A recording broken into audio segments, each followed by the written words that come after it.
हाँ, तो नमस्कार जी। कैसे हैं आप लोग? उम्मीद करता हूँ बहुत अच्छे होंगे। और कहते हैं गुरुजी आपने ना लास्ट में नॉन हिंदी वालों का साथ छोड़ दिया। नहीं बच्चा, नहीं छोड़ सकते मैं आपका साथ। मैं आपका साथ कभी नहीं छोड़ सकता हूँ। आइए कहते हैं ना कि 2 अंक के प्रश्न 5 क्वेश्चन पूछे जाते हैं जिसमें से 10 नंबर आपके आते हैं। ऑब्जेक्टिव का तो मैंने पढ़ा दिया है। मतलब सारे चैप्टर 2 वीडियो में ना 2, 3, 4 वीडियो में कवर कर दिया है। उसका प्लेलिस्ट बना करके आपको मिल जाएगा। ग्रामर 10th में और उसमें दोनों सेम ही, मतलब सॉरी, जो कि नॉर्मल बच्चे पढ़ते हैं, यानी जिनका हिंदी संस्कृत रहता है उनका भी ग्रामर वही होता है और आपका भी वही होता है। ठीक है ना? तो आप टेंशन मत लीजिए। आइए हम इस वीडियो में आपके लिए 49 क्वेश्चन लेकर के आए हैं। और 49 क्वेश्चन में से आपके एग्जाम में 20 में से 15 क्वेश्चन पूछे जाएंगे। सर 20 क्वेश्चन कैसे? 10 क्वेश्चन पहली पाली में, 10 क्वेश्चन दूसरी पाली में, तो 20 क्वेश्चन बनते हैं। आपको 10 में से 5 क्वेश्चन बनाना है। 1-2% नहीं, 100% जो क्वेश्चन यहाँ पर है वही क्वेश्चन आपको एग्जाम में लिखना है। बस आप इस वीडियो को पूरा देख लीजिए नॉन हिंदी वालों, अच्छे से अपने दोस्तों में शेयर कर लेना। पहला क्वेश्चन आता है कि ईद के दिन अमीना उदास क्यों थी? आपको अच्छे से पता है ना, कि ईद के दिन अमीना इसलिए उदास थी क्योंकि उसके घर में एक दाना भी नहीं था, है ना? आपने पढ़ा था ना। कहते हैं कि फिर हामिद अकेले कैसे 3 कोस तक पैदल चलकर ईदगाह तक जाए, है ना, जाएंगे। ये बात सोच करके अमीना क्या थी? उदास थी। 2 चीजें थी, पहला तो घर में खाना नहीं था, दूसरा जो उसका पोता हामिद था उसके बारे में वो सोच रही थी कि वो कैसे पैदल जाएगा। नेक्स्ट क्वेश्चन नंबर दूसरा आएगा कि हामिद हामिद गेमिंग या खिलौने के बदले चिमटा पसंद करता है, क्यों? वीवीआई 100% ये तो क्वेश्चन रहता है एग्जाम, खूब आता है एग्जाम में। कहते हैं गुरुजी इसलिए क्योंकि गेमिंग और खिलौने टूट फूट जा सकता है, लेकिन चिमटा न कभी टूटेगा न कभी फूटेगा। यह दादी को काम आएगा। दादी को रोटी सेकने के समय उंगलियां नहीं जलेगी। यह बहुत उपयोगी है। सब चीज़ों से में हामिद को चिमटा ही पसंद आया। तो ये सब बात सोचने के बाद हामिद को ऐसा लगा कि चिमटा ही अच्छा है, क्योंकि ये तो ना तो टूटेगा ना तो फूटेगा और ये हमारे काम भी आ जाएगा। क्वेश्चन नंबर तीसरा आता है कि हामिद ने चिमटा को किन किन रूपों में उपयोग करने की बात कही। बड़ा इंपॉर्टेंट क्वेश्चन है। हामिद चिमटे को बंदूक, फकीर के चिमटे, मंजीरे और खिलौने को, है ना, खिलौने की जान निकालने वाले हथियार के रूप में उपयोग की बात कही थी, है ना? मैंने पढ़ाया था ना आपको, बोला था ये ना किसी भी खिलौने का जान निकाल सकता है। नेक्स्ट क्वेश्चन नंबर आता है चौथा कि मेला जाने से पहले हामिद दादी से क्या कहता है। बड़ा इंपॉर्टेंट क्वेश्चन है। मेला जाने से पहले हामिद दादी से कहता है कि तुम डरना नहीं अम्मा, मैं सबसे पहले आ जाऊंगा, बिल्कुल न डरना, यही कहता है। अगला क्वेश्चन आता है कर्मवीर की पहचान क्या है? ये दूसरा अध्याय आता है हमारा। ऐसे तो ये तीसरा अध्याय, पहले अध्याय से 2 अंक के प्रश्न नहीं बनते हैं, लगभग नहीं के बराबर। कहते हैं जी कर्मवीर की पहचान क्या है? कहते हैं कि मुसीबत चाहे कितनी भी बड़ी हो, कर्मवीर उससे घबराते नहीं। यही सबसे पहली कर्मवीर की पहचान है। आपका पेपर है, आप डर गए, तो आप कर्मवीर कैसे हो गए? आपको डरना नहीं है। चाहे काम कितना भी कठिन हो, किंतु वो उससे, है ना, उकताते नहीं। वे भाग्य के भरोसे नहीं बैठे रहते, इसलिए उन्हें कभी पछतावा नहीं होता। कर्मवीर की पहचान यही है। ये कर्मवीर की पहचान है कि जो भाग्य भरोसे न बैठे, जो जिसे जो काम से कभी उकताए नहीं, ये कर्मवीर की पहचान है। नेक्स्ट क्वेश्चन आता है कि आप अपने को कर्मवीर कैसे साबित कर सकते हैं? अपने आप को आप कर्मवीर साबित कैसे करेंगे? तो उत्तर है कि हमें अपने को कर्मवीर साबित करने के लिए, तो है ना, कर्तव्य निष्ठा बनना होगा। जो हमारे जीवन में कर्तव्य है, माता पिता के कर्तव्य, वो निभाने होंगे। जैसे मेरा कर्तव्य है आपको पढ़ाना, तो मैं निभा रहा हूँ। आपका कर्तव्य पढ़ना, तो आप पढ़ो, है कि ना बच्चा? कहते हैं कि समय का महत्व हमें देना होगा, परिश्रमी बनना पड़ेगा तथा आलस्य को त्यागना पड़ेगा, तभी हम साबित हो सकते हैं। नेक्स्ट आता है बाल गोविंद बाल गोविंद कबीर दास को मानते थे, इससे क्या क्या कारण है? बाल गोविंद जो है ना, कबीर दास को गुरु मानते थे। गुरु मानते थे, इसके क्या क्या कारण है, क्यों मानते थे? कहते हैं कि बाल गोविंद भगत साधु थे। कमर में एक लंगोटी मात्र पहनते और सर में कबीर पंथियों की, है ना, कबीर पंथियों की सी कनपट्टी टोपी पहनते, है ना, कबीर पंथियों की कनपट्टी टोपी पहनते थे। पहनते थे। बाल गोविंद भगत कबीर की तरह गृहस्थ वैरागी थे। वे बाहरी क्रियाकलाप और सामाजिक आडंबर को नहीं मानते थे। वे बाहर से गृहस्थ और मन से सन्यासी थे। बाहर से तो गृहस्थ थे पर मन से सन्यासी थे। कहते हैं यहाँ क्वेश्चन, बाल गोविंद कबीर को मानते थे, इसके क्या कारण है? अच्छा, डायरेक्ट यही क्वेश्चन है कि बाल गोविंद जो है ना वो कबीर को मानते थे, यानी कबीर को मानते थे, आप गुरु माने या कुछ भी माने, मानते थे, इसके क्या कारण थे? क्योंकि उनका जो जीवन शैली था ना वो एकदम हूबहू कबीर के जैसा मिलता था। ठीक है ना, क्या क्या करते थे, साधु मतलब गृहस्थ में रहते हुए भी साधु की तरह जीवन बिताते थे। ठीक है, नेक्स्ट क्वेश्चन आता है प्यारे बच्चों की, है ना, पुतोहू बाल गोविंद भगत को छोड़कर जाना क्यों नहीं चाहती थी? आपको पता है कि बाल गोविंद भगत का जब बेटा मर गया था तो पुतोहू उसको छोड़ के नहीं जाना चाहती थी, क्योंकि उसको डर था अगर मैं चली जाऊंगा तो इसे कौन बनाकर खिलाएगा, कौन पानी पिलाएगा, ये सब चीज का उसको मन में डर था। कहते हैं बच्चों की बेटे की मृत्यु के बाद बाल गोविंद भगत को पुतोहू के सिवा देखभाल करने वाला कोई नहीं था। वह जानती थी कि मैं चली जाऊंगी तो बुढ़ापे में उनके लिए भोजन कौन बनाएगा, बीमार पड़े तो कौन चुल्लू पानी देगा, इसलिए पुतोहू बाल गोविंद भगत को छोड़कर जाना नहीं चाहती थी। अगला क्वेश्चन आता है कि हुंडरू का झरना कैसे बना है? बड़ा इंपॉर्टेंट क्वेश्चन है ये भी। कहते हैं कि हुंडरू का झरना नदी का यह खेल है ना, हुंडरू का झरना नदी का यह खेल है। यदि नदी स्वर्ण रेखा जिसके उद्गम स्थान से 50 मील आगे हुंडरू का झरना है, नदी जहां पहाड़ को पार करने की चेष्टा में पहाड़ पर चढ़ती है, वहां पानी की कई धाराएं हो जाती हैं और सब धाराएं एक होकर पहाड़ से नीचे नीचे गिरती हैं, तब झरना बनता है।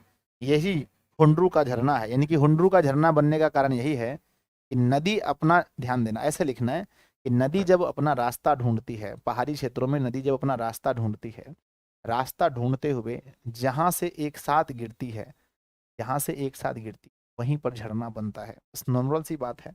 अगला क्वेश्चन आता है कि लेखक ने झरने से कहीं ज्यादा खूबसूरत झरने से आगे का दृश्य को क्यों बताया है? यानी झरना से भी अच्छा दृश्य है झरने के आगे का, ऐसा क्यों बताया है?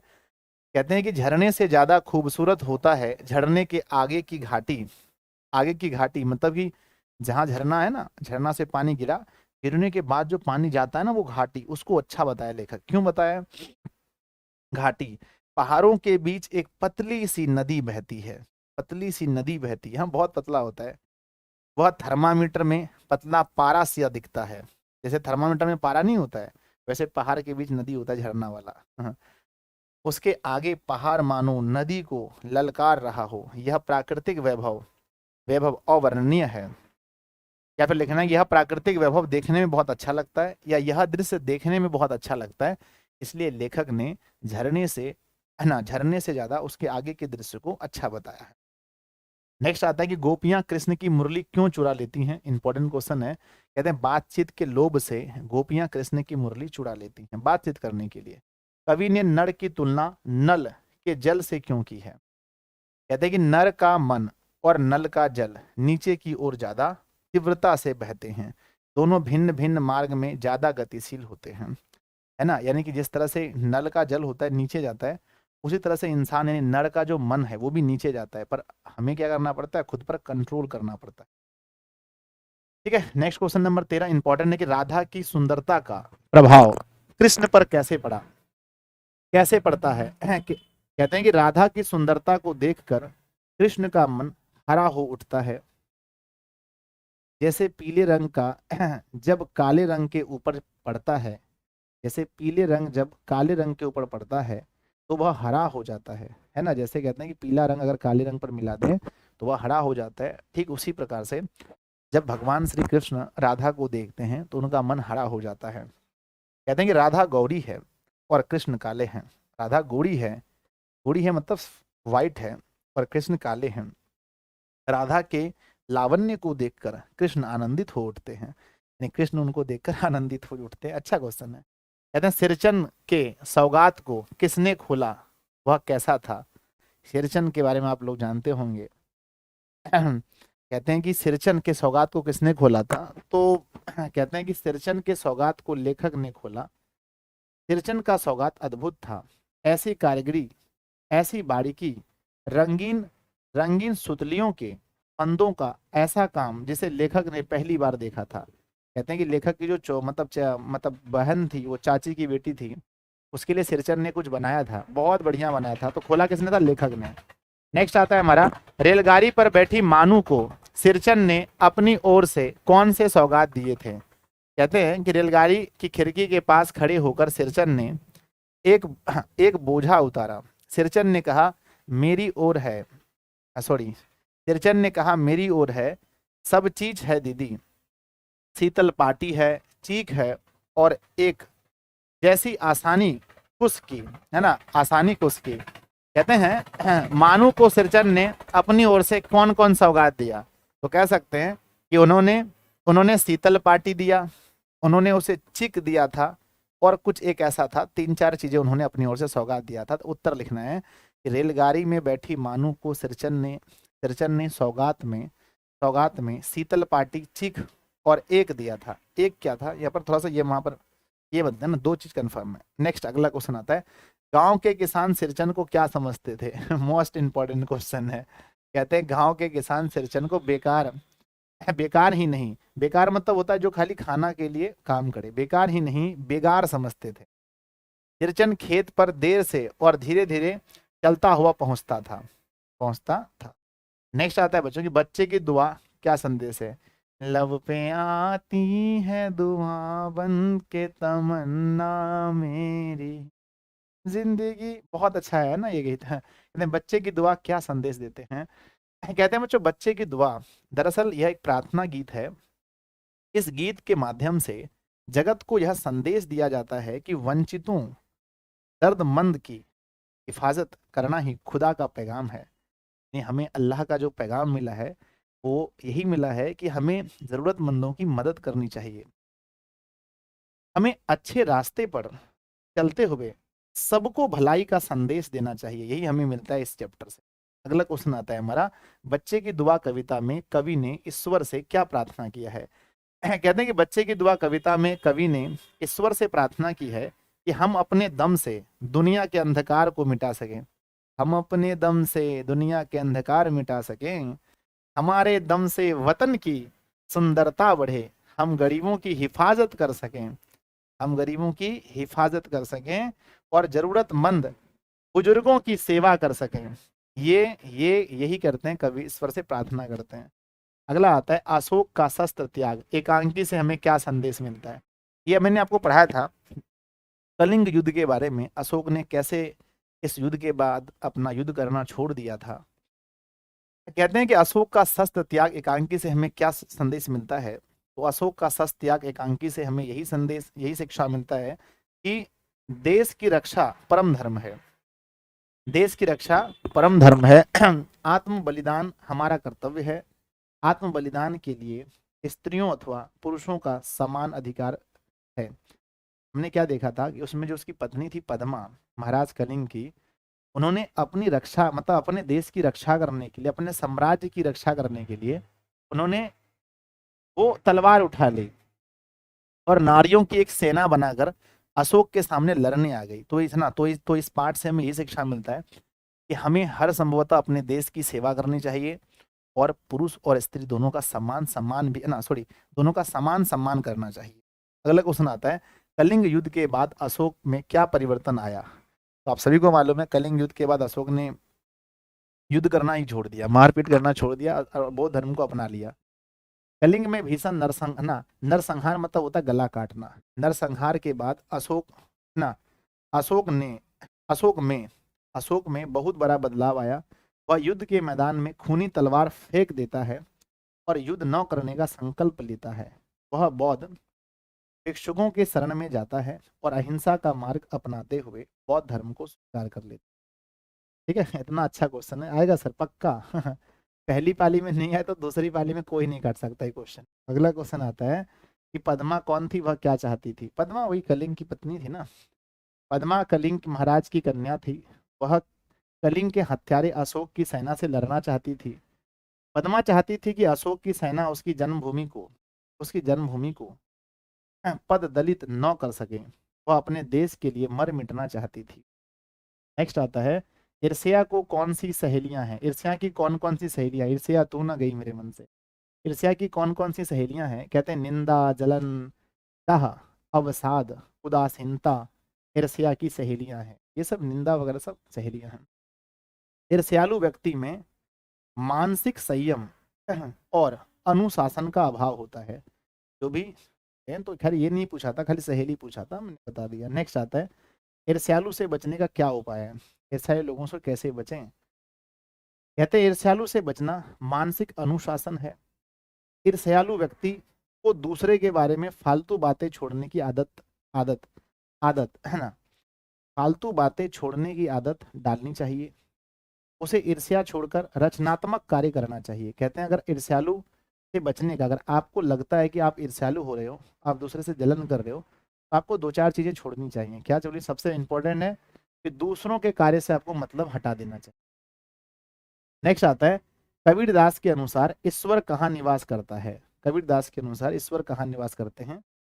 कहते हैं कबीर के अनुसार ईश्वर मंदिर, मस्जिद, काबा, काशी, क्रिया कर्म अथवा योग वैराग्य में नहीं है, वह सच्चे हृदय में निवास करते हैं। इतना ही लिखना है।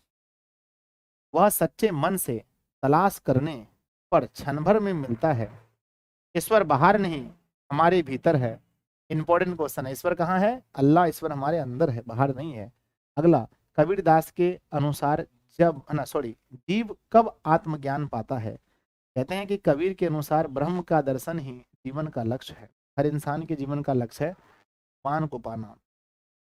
यह लक्ष्य आत्मज्ञान से प्राप्त होता है। आत्मज्ञान तब मिलता है जब जीव सदगुरु के विवेक की निर्मल धारा में अपने शरीर के विकारों को धोता है। यानी कि जब हम सदगुरु के पास जाते हैं, जब हम अल्लाह के भेजे गए किसी पैगंबर के पास जाते हैं, तो वहां पर जाकर के हमें ये चीज समझ में आता है कि हमें आत्मज्ञान क्या है। हम आत्मा है, हम भगवान हैं, हम नूर हैं। ठीक है। अगला क्वेश्चन आता है नंबर, विक्रमशिला कहाँ अवस्थित है। सबको मालूम है विक्रमशिला आधुनिक भागलपुर जिला के कहलगांव, भागलपुर जिला के कहलगांव थाना क्षेत्र के पोस्ट थप्पर घट्टा के एक छोटे से गांव क्या लिखा है, अंतिचक, क्या लिखा है, अंतिचक में अवस्थित है विक्रमशिला। भागलपुर जिले में तो सबको मालूम है। ठीक है, आगे बढ़ते हैं। अगला क्वेश्चन आता है, विक्रमशिला की लोकप्रियता क्यों थी। इंपॉर्टेंट क्वेश्चन है, मोस्ट इंपॉर्टेंट। कहते हैं कि विक्रमशिला 10वीं 11वीं सदी तक पूर्वी एशिया का एक उत्कृष्ट शिक्षा केंद्र था, बहुत बड़ा शिक्षा केंद्र था। सम्यक ज्ञान दान परंपरा में इसका कोई सानी नहीं था, मतलब कोई जोड़ा नहीं था। विक्रमशिला में दूर दूर से उच्च शिक्षा शोध कार्य करने के लिए देशी विदेशी छात्र आते थे। यह बौद्ध शिक्षा पीठ के रूप में विख्यात था, है ना। ये सब चीज है विक्रमशिला की लोकप्रियता। बहुत विदेश के भी बहुत अच्छे अच्छे लोग आके पढ़ते थे। नेक्स्ट, डायरी लिखना हमारे लिए क्यों जरूरी हो जाता है। क्यों जरूरी है, इंपॉर्टेंट क्वेश्चन, वीवीआई क्वेश्चन है। कहते हैं बच्चों डायरी लिखना भी एक कला है ना। हर महापुरुष डायरी लिखते थे। डायरी लिखने से जीवन का अनुभव एकत्र होता है। आपने आज क्या किया, कितना टाइम फालतू वेस्ट किया, कितना टाइम मतलब जरूरी कामों में दिया, इसलिए डायरी लिखना जरूरी है। इससे संयम, अनुशासन, लिखने से जीवन का अनुभव एकत्र होता है। हमारे अनुभव पढ़कर दूसरे कुछ नई बातें सीख सकते हैं, इसलिए डायरी लिखना आवश्यक है। ठीक है, एक बार दो बार देख लेना बच्चा जी, इंपॉर्टेंट क्वेश्चन है।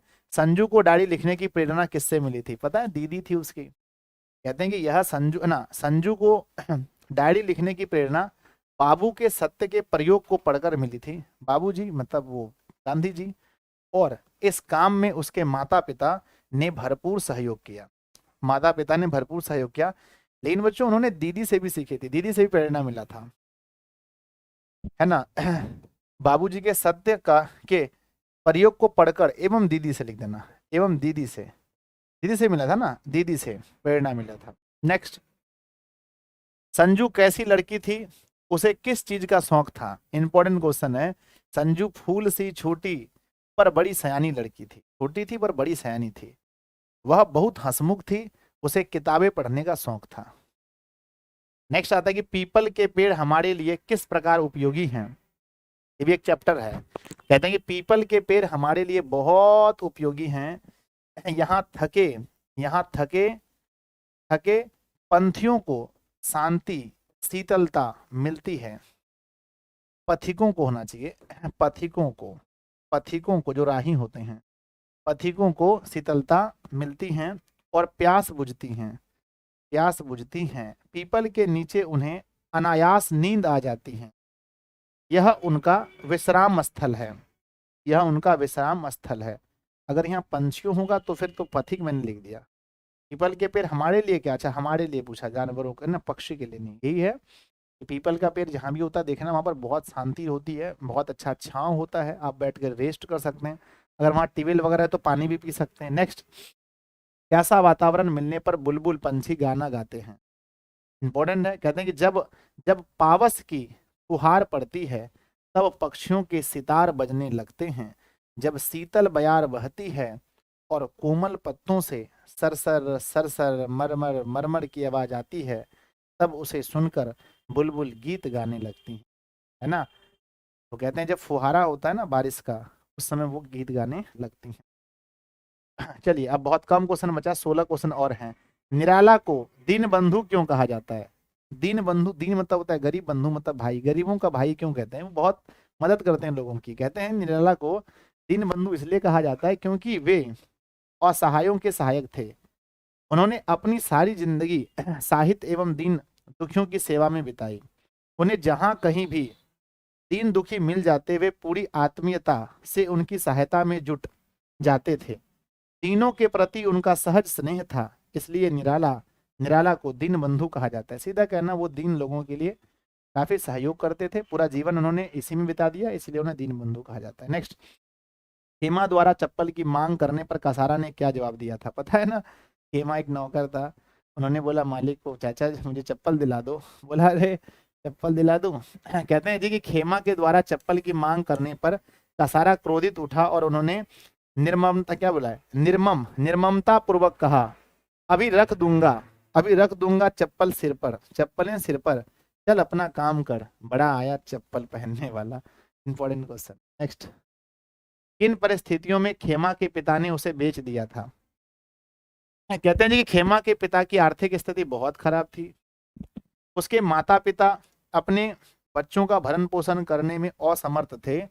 उसके माता पिता ने चार बेटों की तरह इसे भी बेच दिया था, पहले चार को फिर इसको, उन्होंने चार बेटों की तरह हेमा को भी बेच दिया था। नेक्स्ट, खुशबू रचते हाथ कविता में क्या संदेश निहित है, मतलब क्या इससे संदेश मिलता है।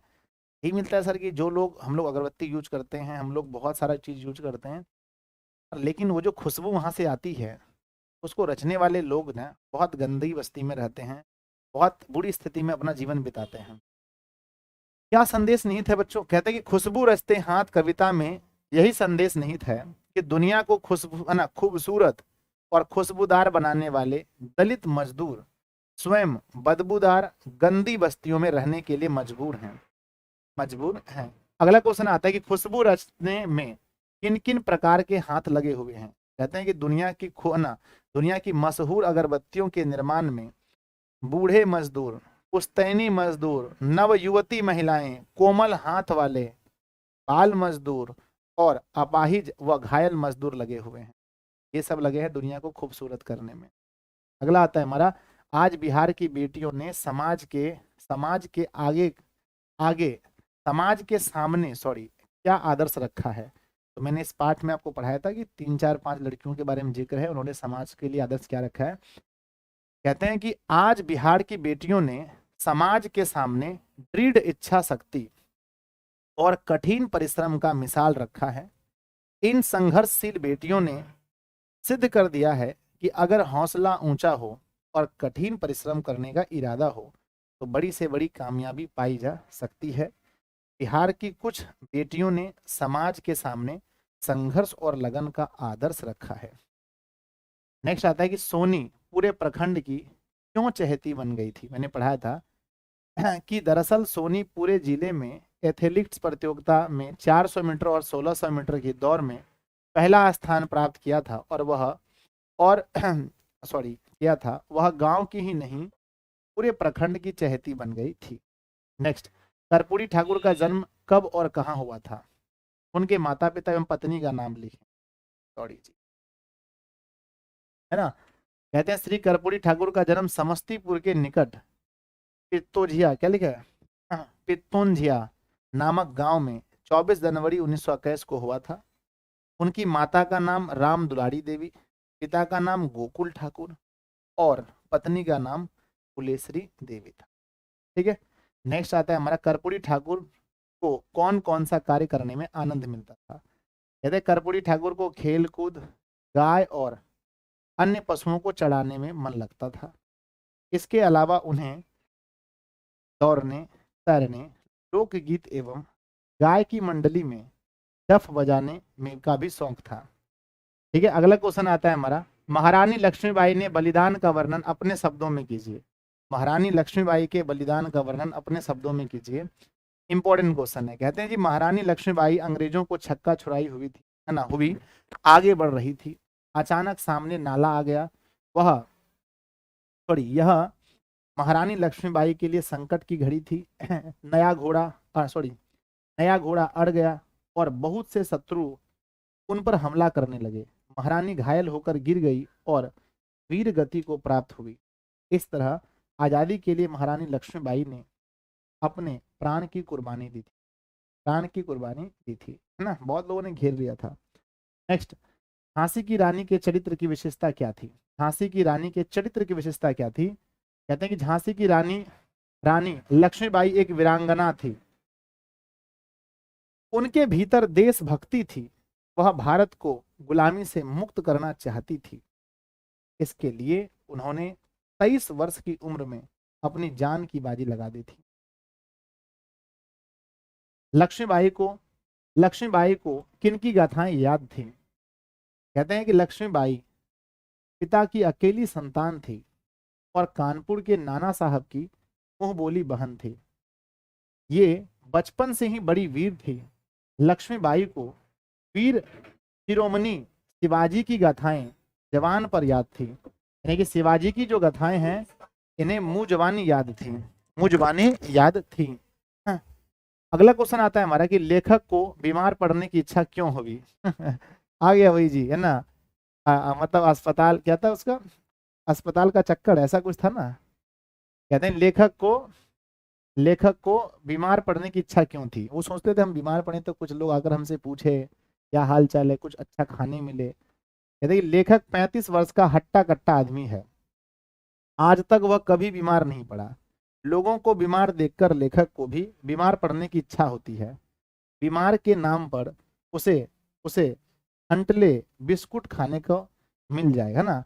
कहते हैं कि हंटले बिस्कुट खाने को मिले, है ना, मिले या फिर मिलेगा। बीमार के नाम पर उसे बिस्कुट खाने को मिलेगा, इसलिए वह बीमार होना चाहते हैं। आगे लिख लेना जी। अगला आता है कि लेखक को पेट में जोरों से दर्द क्यों हुआ। कहते हैं कि लेखक को भूख नहीं थी। इसके बावजूद भी पत्नी के आग्रह पर 12 पूरी, आधा पाव मलाई और 6 रसगुल्ला निगल गए। अधिक भोजन के कारण उसके पेट में जोरों से दर्द शुरू। अगला क्वेश्चन आता है कि लेखक बीमार कैसे पड़ा और वह अच्छा कैसे हुआ। लेखक ने खेल के दौरान रिफ्रेशमेंट में कुछ ज्यादा खा लिया। घर जाकर उसने मात्र 12 पूरी, मात्र होता है, बड़े बड़े 6 रसगुल्ले और आधा पाव मलाई उड़ाई। रात को पेट में दर्द उठा और लेखक बीमार हो गए। ये तो कारण है क्यों, है ना, हो गए। कैसे ठीक हुए। डॉक्टर, वैद्य, हकीम से इलाज करवाया किंतु कुछ फायदा न हुआ। अंत में पत्नी की सलाह पर लेखक ने खाने पीने में परहेज किया, तब जाकर पेट की दर्द में राहत मिली। नेक्स्ट आता है कि गुरु के यहाँ की किस बात की याद श्री कृष्ण ने सुदामा को दिलाई थी। कहते हैं कि सुदामा को बचपन से ही चोरी की आदत थी। बचपन में एक बार गुरु की पत्नी ने सुदामा को खाने के लिए कुछ चने दिए। सुदामा स्वयं चने चबा गए परंतु कृष्ण को खाने के लिए नहीं दिए। कृष्ण सुदामा के बचपन की चोरी की आदत को, है ना,